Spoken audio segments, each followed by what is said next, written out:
আপনাদের মাদ্রাসার সেক্রেটারি সাহেব 10,000 টাকা দাঁড়াই থাকবে। আসুন ভাই, আমার এরকম করে একটু প্রতিযোগিতা করুন। 10,000-এর মনে হয় 3টা কলম হলো, আরেকটা কলম চাচ্ছি, আরেকজন কলম, আরেকটা 10,000 টাকা। রাসূল সাল্লাল্লাহু আলাইহি সাল্লাম তিনি তখন বলছেন, আচ্ছা এই বেদুইন আজকে আমার সামনে যে দাঁড়িয়ে আছে ক্ষুধার্ত মানুষ, একজন আমাদের মেহমান। সাহাবীরা, এটা শুধুমাত্র সাধারণ কোনো মেহমান নয়, এটা মুহাম্মদ সাল্লাল্লাহু আলাইহি ওয়াসাল্লামের মেহমান। কেউ আছো এর মেহমানদারি করবে? কেউ কি আছো? ঠিক সেই সময় ওই আবু তালহা রাদিয়াল্লাহু তাআলা হাত উঁচিয়ে বলছেন, হে আল্লাহর রাসূল, আমি মেহমানদারি করব, আমি এর খিদমত করব। আজকের রাতের মেহমান আমি আমার বাড়িতে নিয়ে যাবো। এই মেহমানকে বাড়িতে নিয়ে চলে গেলেন আল্লাহ রাসূলের কাছ থেকে। আপনারা ভাবতে পারছেন, মানে দুনিয়ার মেহমান নয়, ওটা রাসূলের মেহমান। আল্লাহ রাসূল বলছেন ওটা আমার মেহমান। মেহমানদারি করার জন্য বাড়িতে নিয়ে যাওয়া হলো। বাড়িতে নিয়ে যাওয়ার পর স্ত্রীকে ডেকে বলা হচ্ছে, স্ত্রী আজকের যে মানুষটাকে নিয়ে এসেছি এটা সাধারণ কোনো মেহমান নয়, বরং এটা আল্লাহ রাব্বুল আলামিনের রাসূলের মেহমান। এর আদর আপ্যায়নে যেন কোনো রকম ত্রুটি না হয়, বাড়িতে যা আছে রান্না করো। স্ত্রী তখন বলছে, স্বামী আমাদের বাড়িতে আমাদের বাচ্চা কাচ্চাদের খাবার ছাড়া সেরকম আর কোনো খাবার নেই। সামান্য কিছু খাবার আছে, আপনি মেহমান নিয়ে এসেছে তো কি খিলাবো, মানে এরকম একটা চিন্তা ভাবনা আর কি। এমনি সময় তার স্বামী তখন থেকে বলে, স্ত্রী রাসূলের মেহমান দিয়ে এসেছি, যে কোনো মূল্যে আদর আপ্যায়ন করতে হবে, খাওয়াতে হবে, যেটা আছে সেটাই রান্না করো। খাবার যখন তৈরি হয়ে যাবে, খাবার যখন আমরা বসবো, ঠিক সেই সময় আমাদের ঘরের প্রদীপটাকে দিয়ে দেবে, মেহমানের সামনে থালা দিয়ে দিব, মেহমান পেট ভরে খাবে, আমরা সারা রাত না খেয়ে থাকবো। খাবার অল্প তো কি হয়েছে, খাবারটা রান্না করো। তারপরে ওই খাবারটা রাতের অন্ধকারে প্রদীপটা যখন থাকবে, খাবার পরিবেশন করবে, তো আমরা ওটাকে ফু দিয়ে নিভিয়ে দেবো। তাহলে মেহমান মনে করবে যে আমিও খাচ্ছি, আমি এমনি এমনি একটু নাড়বো আর কি, মানে আমরা অভিনয় করবো আর কি, খাবার ভান করবো। তো এরকম করে খাবার যখন তৈরি হয়ে গেছে, খাবার দেওয়া হলো, আর চেরাকটা সুন্দর করে সুযোগ বুঝে তখন চেরাকটাকে ফু করে নিভিয়ে দেওয়া হলো। আর মেহমান মনে মনে ভাবছে যে মনে হয় খাচ্ছে আর কি। এরকম করতে করতে মেহমান তার নিজের খাবার খেয়ে পেট ভরে তৃপ্তি সহকারে খাবার খেলো। সকালবেলা বন্ধু সেই সাহাবী আবু তালহা রাদিয়াল্লাহু তাআলা তিনি যখন রাসূল সাল্লাল্লাহু আলাইহি ওয়াসাল্লামের কাছে পৌঁছালেন, রাসূলুল্লাহ সাল্লাল্লাহু আলাইহি ওয়াসাল্লাম তখন সেই সাহাবীকে দেখে মুচকি হাসতে শুরু করেছেন। আবু তালহা বলছেন, হুজুর হাসছেন কেন? বলে, ও আবু তালহা শুনে আজকে তোমরা স্বামী আর স্ত্রী ওই সেই মেহমানকে খাবার খাওয়ানোর জন্য যে তোমরা অভিনয় করেছো, শুধুমাত্র আমি মুচকি হাসিনি, বরং আকাশ আর জমিনের স্রষ্টা আল্লাহ পর্যন্ত হেসে দিয়েছেন। আল্লাহ রাব্বুল আলামিন তোমাদের ওই অভিনয় দেখে কোরআন কারীমের মধ্যে তিনি আয়াত অবতীর্ণ করেছেন, وَيُؤْثِرُونَ عَلَى أَنفُسِهِمْ وَلَوْ كَانَ بِهِمْ خَصَاصَةٌ। আল্লাহ রাব্বুল আলামিন তিনি আয়াত অবতীর্ণ করে দিয়েছেন, ওই সমস্ত মানুষেরা তারা নিজেদের থেকে তাদের বাড়ির মেহমানকে বেশি অগ্রাধিকার দিয়েছে, তারা নিজেরা না খেয়ে থেকেছে, কিন্তু সেই ক্ষুধার্ত মানুষের মুখে খাবার তুলে দিয়েছে। এই জন্য আল্লাহ রাব্বুল আলামিন তোমাদের কাজে কামে এত খুশি হয়েছেন যে তিনি পর্যন্ত হেসে দিয়েছেন। এই জন্য মহান সত্য আল্লাহ রাব্বুল আলামিন পবিত্র কোরআনে কারীমের ভাষায় তিনি বলেন, ভিন্ন ঘরের মানুষরা শুনে নাও, আল্লাহ তোমাদের সম্পদ দিয়েছে, তোমরা তোমাদের সম্পদ কখন দান করবে, কোন সময় দান করবে শুনে নাও। কোরআনে কারীমের ভাষায় আল্লাহ তিনি বলেন, وَأَنفِقُوا مِمَّا رَزَقْنَاكُم مِّن قَبْلِ أَن يَأْتِيَ أَحَدَكُمُ الْمَوْتُ فَيَقُولَ رَبِّ لَوْلَا أَخَّرْتَنِي إِلَىٰ أَجَلٍ قَرِيبٍ فَأَصَّدَّقَ وَأَكُن مِّنَ الصَّالِحِينَ। আল্লাহ রাব্বুল আলামিন তিনি বলেন, ভিন্নঘরের মানুষেরা, আল্লাহ যাদেরকে তোমাদেরকে টাকা দিয়েছে, ধন সম্পদ দিয়েছে, সোনা দিয়েছে, চাঁদি দিয়েছে, আল্লাহ রাব্বুল আলামিন তিনি বলেছেন, বান্দারে ওটা আমার দেওয়া সম্পদ, আমার দেওয়া সম্পদ আমার রাস্তায় খরচ করো, মৃত্যু আসার পূর্বে, মরার আগে তোমরা দান করো। কারণ মানুষ যখন মৃত্যুবরণ করবে। এই পৃথিবীর বুকে যাদের ধন আছে মান আছে তারা যদি আল্লাহর রাস্তায় খরচ না করে, ঠিক সময় যদি তারা খরচ না করে মৃত্যুবরণ করে, সেই দিন তারা আল্লাহর কাছে বলবে না পড়ে না দিন আরেকবার পৃথিবীতে পাঠিয়ে দাও। আর একবার পৃথিবীতে যদি যেতে পারি তাহলে পরে আমরা আমাদের গচ্ছিত সম্পদ থেকে, আমরা আমাদের ধন থেকে মাল থেকে বেশি বেশি করে তোমার রাস্তায় খরচ করবো। আর যারা দান করে সাদা দান করে সেই সমস্ত নেককার বান্দাদের দলবদ্ধ হয়ে যাব। আল্লাহ রাব্বুল আলামিন বলবেন বান্দা একবার যখন বরাবর পর আমার কাছে এসেছ দুনিয়াতে যাবার আর কোনো সুযোগ নেই।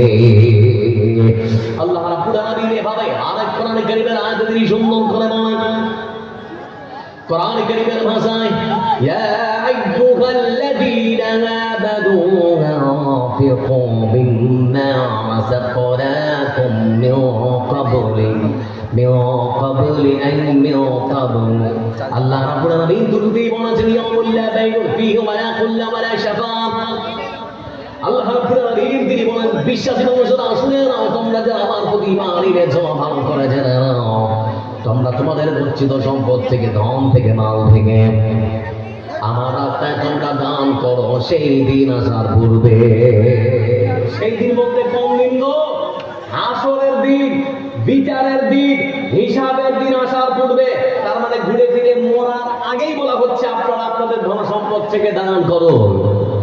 সেই দিন কোন দিন বন্ধু আমার?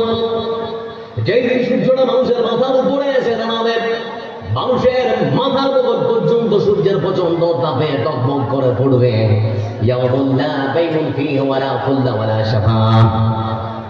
এই পৃথিবীর ধন সম্পদ আপনার কোনো কাজে আসবে না, আপনার বন্ধু আপনার কোনো উপকারে আসবে না। সেই দিন কোনো মানুষ কোনো ঘুষ দিয়ে বন্ধু আমার সেই দিন জান্নাত পাবে না। সেই দিন কোনো শব্দার আপনার উপকারে আসবে না। সেজন্য আল্লাহ রাব্বুল আলামিন তিনি বলেছেন বান্দারে তোমরা তোমাদের গচ্ছিত সম্পদ থেকে আমার রাস্তায় দান করো সেই দিন আসার পূর্বে। মরে তো পৃথিবীতে কেউ আমরা চিরদিন বাঁচতে আসেনি, কে কখন মরে যাবো বন্ধু আমার কেউ বলতে পারবো না। এই জন্য কথাগুলোকে খালি ভালো করে একটু খালি ভেবে দেখুন যে ঘুরে ফিরে আমাদের যে থাকার আসল জায়গা তার নাম হচ্ছে কবর। আর কবর নিজের পরিচয় দিতে গিয়ে বলছে আমি হচ্ছি একাকের ঘর, আমি হচ্ছি অন্ধকার ঘর, আমি হচ্ছি কীড়ামাকড়ার ঘর, আমি হচ্ছি মাটির ঘর। আমার কাছে আসার আগে আমল ভালো করে দিয়ে আসবে। আমল যদি ভালো হয় তোমার সঙ্গে আমার ব্যবহার ভালো হবে, আর আমল যদি ভালো না হয় আমি দেখবো না তুমি সমাজের সব থেকে বড় সর্দার ছেলে, আমি দেখবো না তুমি এমপি ছেলে না মন্ত্রী ছেলে, আমি কিছুই দেখবো না। আমি শুধুমাত্র তোমার আমল দেখবো। আমল ভালো তো সব ভালো, আমল খারাপ তো সবই খারাপ। একেবারে কবরের মধ্যে জাকামদানি শুরু হয়ে যাবে। এই জন্য বন্ধু আমার আপনাদের গচ্ছিত সম্পদ থেকে বেশি চাইনি, একটু একটু করে চেয়েছি এই মাদ্রাসাটাকে সুন্দর করে নির্মাণ করুন বন্ধু আমার। কারণ পশ্চিম বাংলার কয়েকটা মাস পরে দেখবেন ভোট। এই জন্য যারা আজকে ক্ষমতাসীন তাদের রাজনীতি চলছে হিন্দু মুসলমান শ্মশান কবরস্থান ভারত আর পাকিস্তান, তাই তো? তাই বুঝতে পারছেন আর কি বলছি? ভারত পাকিস্তান শ্মশান কবরস্থান হিন্দু আর মুসলমান, এই ছটা শব্দ তাদেরকে বলতে নিষেধ করুন, ওদের রাজনীতি শেষ হয়ে যাবে, কিচ্ছু হবে না। এই জন্য তাদেরকে বলুন আপনারা রাজনীতি করুন ভালো কথা, কিন্তু ভাতের ভিত্তিতে আমাদের কাছে ভোট চান, জাতের ভিত্তিতে ভোট চাইবেন না। আমরা বিশ্বাস করি পৃথিবীটা মানুষের হোক, ধর্ম থাকুক কম করে, মন্দিরেতে ঘন্টা বাজুক, আজান হোক মসজিদে, আমি বিশ্বাস করি মরা এক বিন্দু দুটি কুসুম, হিন্দু মুসলমান, মুসলিম তার নয়ন মণি, হিন্দু তার প্রাণ। ভারতবর্ষের মাটিতে, পশ্চিম বাংলার মাটিতে হিন্দু মুসলমান যদি মিলেমিশে থাকতে চান, প্রয়োজন যদি হয় তাহলে হিন্দুদের মন্দির পাহারা দিতে হতেও পারে। আবার যদি প্রয়োজন পড়ে হিন্দু ভাইদের মুসলমানদের মসজিদ পাহারা দিতে হতেও পারে। কারণ আজকে অহরহ দেখছেন না আপনারা দক্ষিণ 24 পরগনা সেই কাকদ্বীপের মাটিতে এক হিন্দু যুবক কালিমার মাথার বন্দুক কেটে নিয়ে পালিয়ে গেল। 10টা পাবার চেষ্টা করা হলো, কোনো মুসলমান করেছে, তাই তো নাকি? ধরা পড়লো কে? এক হিন্দু যুবক যার নাম হচ্ছে নারায়ণ হালদার। চিন্তা করে দেখুন বন্ধু আমার, বেলডাঙ্গার বাড়িতে সেই পুজো মণ্ডপে মানে সেখানে আল্লাহর নামে কুরুচিপূর্ণ মানে লাইটিং লাগিয়ে সেখানে ধরা পড়লো কে? এক হিন্দু যুবক। এইরকম করে মুর্শিদাবাদকে, সেই মুসলিম অধ্যুষিত জেলাকে নানান রকম ভাবে সেখানে মুসলমানদের উপরে নিপীড়ন নির্যাতন থেকে শুরু করে ওই হুল্লোড় থেকে মারপিট দাঙ্গা লাগাবার চেষ্টা করা হচ্ছে মুর্শিদাবাদ মুসলিম অধ্যুষিত জেলা। সেজন্য মুর্শিদাবাদের ডিমপিতা স্টেশন লাগোয়া সেখানে ডিমপিতা স্টেশন লাগোয়া রেল গেটে বোমা রাখতে গিয়ে দুইজন হিন্দু যুবক ধরা পড়লো, তার মধ্যে একজনের নাম সাগর দাস। এরকম করে তারা সমাজের মধ্যে বিশৃঙ্খলা সৃষ্টি করছে, আর মুসলমান কিছু বললেই তখন দোষ। সেজন্য তো দেখতে পাচ্ছি কংগ্রেসের একজন তাবড় নেতা প্রথম সারির কানাইয়া কুমার সঙ্গে আমাদের মুসলমান ভাই মানে আবদার খালিদ মানে ওমর খালিদ থেকে শুরু করে শারজিল ইমাম, তারা সবাই গিয়েছিল একসঙ্গে জেলখানায়। ইউএপিএ দেশদ্রোহিতার কেস দিয়ে তাদেরকে জেলখানায় বন্দী করা হয়েছিল।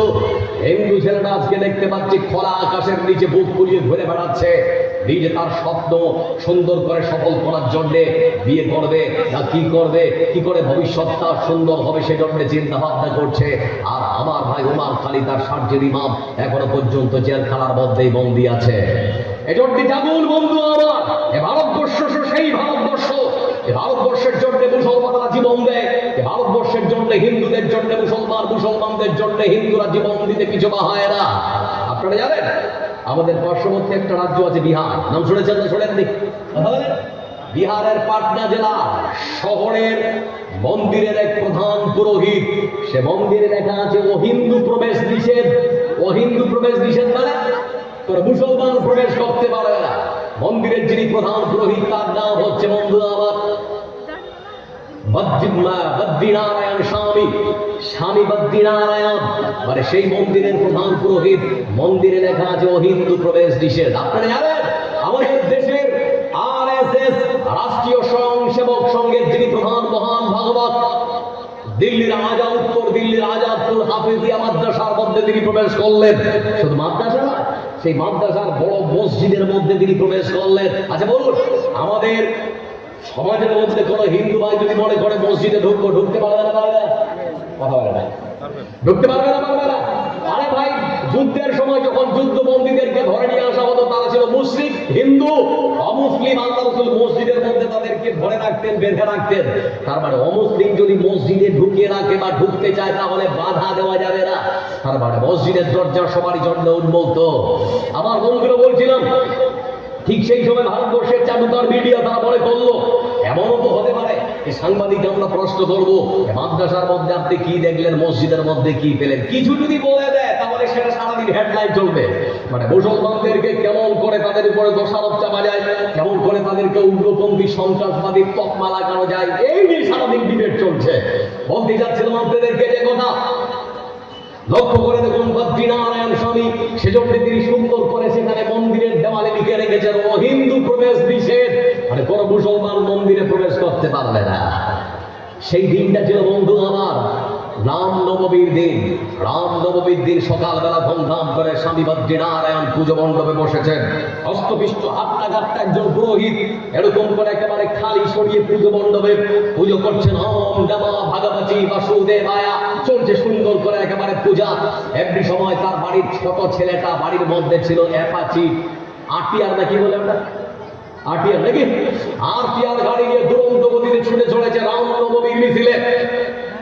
রামনবমীর মিছিলে পাটনার সদরে শহরাঞ্চলে চলছে তাদের বাইক মিছিল। এমনি সময় তার ছোট্ট ছেলে বন্ধু আমার পাপ্পু নারায়ণ, সে দ্রুত গতিতে যখন ছুটে চলেছে তার আরটিআর অ্যাপাচি বাইক নিয়ে নিয়ন্ত্রণ হারিয়ে একেবারে রাস্তার পাশে ডিভাইডারের সজোরে ধাক্কা মারল। রাস্তার পাশে ডিভাইডারের সজোরে ধাক্কা মারল। ধাক্কা মারার সঙ্গে সঙ্গে রক্তক্ষরণ, মাথা দিয়ে প্রচন্ড রক্তক্ষরণ শুরু হলো। তার বন্ধু যারা ছিল মিছিলের মধ্যে দু চারজন তাড়াতাড়ি করে তারা টোটোতে করে তার ভাইকে মানে তাদের ওই বন্ধুকে মানে পাটনার শহরে যে হাসপাতাল, সরকারি হাসপাতাল, সেখানে নিয়ে গিয়েছে। হাসপাতালে ভর্তি করার পর ডাক্তার তখন তাদেরকে ডেকে বলছে, ভাই আমার এই রোগীকে যদি বাঁচাতে চাও তাহলে তাড়াতাড়ি রক্ত খোঁজাখুঁজি শুরু করে দাও। বি পজিটিভ রক্ত লাগবে, তাড়াতাড়ি যদি রক্ত দিতে না পারে 1 ঘন্টার মধ্যে রক্তক্ষরণে এই ছেলেটা মারা যাবে, আমরা কিচ্ছু করতে পারবো না। বি পজিটিভ রক্ত লাগবে। তার বন্ধুরা বললো আমাদের রক্ত নিন। রক্ত পরীক্ষা করে দেখা যাচ্ছে কারো বি পজিটিভ নয়। খবর দেওয়া হলো স্বামী বদ্রীনারায়ণকে, স্বামীজি পুরোহিত জি আপনি কোথায়? বলে আমি তো এখন পুজোতে। বলে পুজোতে থাকলে হবে না, আপনার ছোট্ট ছেলে অ্যাক্সিডেন্ট করেছে, মাথা থেকে রক্তক্ষরণ হচ্ছে, শরীর থেকে রক্ত বেরিয়ে যাচ্ছে, আপনার বাচ্চাকে যদি বাঁচাতে চান তাহলে তাড়াতাড়ি পাটনা সদর সরকারি হাসপাতালে আসুন। তাড়াতাড়ি করে পাটনা সদর সরকারি হাসপাতালে আসুন। তার মা, তার বাবা মানে পুরোহিত এবং তার স্ত্রী, তার বড় ভাই সবাই এসেছে, হাউলাউ করে কাঁদছে। কি হয়েছে, কি হয়েছে? ছেলের দেহকে জড়িয়ে ধরে তখন কাঁদছে তার বাবা, তার মা। ঠিক সেই সময় পুরোহিত বলছে, ডাক্তার বাবু কি লাগবে? বলে রক্ত লাগবে। বলে কি গ্রুপ? বলে বি পজিটিভ। বলে আমার বি। রক্ত পরীক্ষা করে দেখা যাচ্ছে তার বাবার বি পজিটিভ নয়। মা বলছে আমারটা নেই। তার বাবারও বি পজিটিভ নয়, তার ভাইয়েরটা। তার ভাইয়ের রক্তের সঙ্গে ম্যাচ হচ্ছে না। তড়িঘড়ি করে তার বড় ছেলে বুদ্ধি করে মোবাইলের মধ্যে ফেসবুক পেজে একটা পোস্ট করেছে, আমার কোন ফেসবুক ফ্রেন্ড যদি থাকো, আমার ভাইয়ের শরীর থেকে রক্তক্ষরণ হচ্ছে, তাড়াতাড়ি যদি আমার ভাইকে রক্ত না দেওয়া যায় বাঁচানো যাবে না। আমার কোনো বন্ধু যদি কেউ থাকো তাহলে পরে তাড়াতাড়ি করে আমাদের পাটনা সদর সরকারি হাসপাতালে এসে একটু রক্ত দিয়ে যাও। আমার বন্ধুরা বলছিলাম সেই দিন তার বড় ছেলের মোবাইলের মধ্যে পোস্ট দেখার পর তার ফেসবুক ফ্রেন্ড বন্ধু আমার একজন মুসলমান, যার নাম হলো মাসুদ আলম। নামটা শুনে কি মনে হচ্ছে? হিন্দু না মুসলমান? নাম শুনে কি মনে হচ্ছে? হিন্দু না মুসলমান?